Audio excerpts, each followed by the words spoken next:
The pathologic hallmarks of rheumatoid arthritis include inflammation of the joints, particularly the small joints in the hands, wrists, and feet, accompanied by cartilage destruction and bone erosion.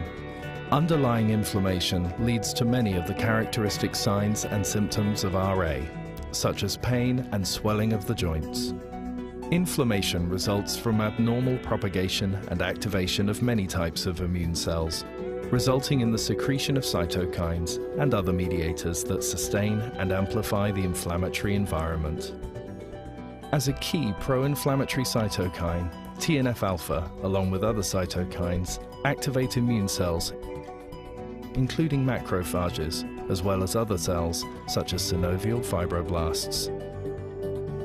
In a key step, activated macrophages and synovial fibroblasts release pro-inflammatory cytokines, including TNF-alpha, IL-1 and IL-6, and mediators of vascular growth, including VEGF.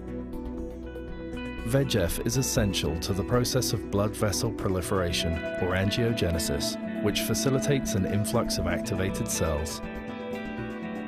These cells contribute to the growth of pannus and sustain the inflammatory cycle.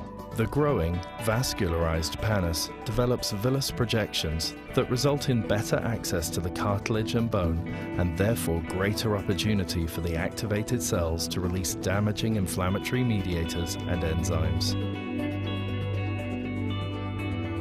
In the interface between pannus and cartilage, activated synovial fibroblasts and macrophages are a source of enzymes that degrade the cartilage matrix.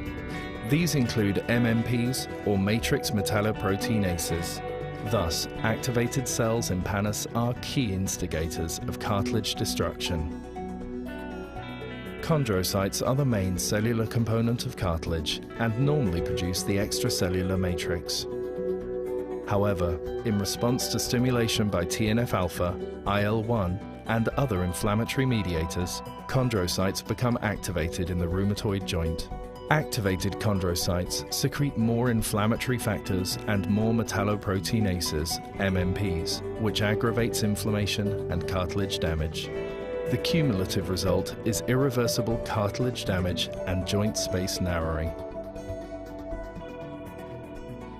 Under normal conditions, bone remodeling involves a tightly regulated balance between bone resorption and bone formation. However, excessive TNF-alpha helps stimulate osteoclastogenesis and bone destruction. In the marrow, TNF-alpha helps stimulate monocyte differentiation into osteoclast precursors. At inflamed joints, in the presence of macrophage colony stimulating factor, TNF-alpha, and rank ligand, osteoclast precursors differentiate into mature osteoclasts, resulting in bone resorption.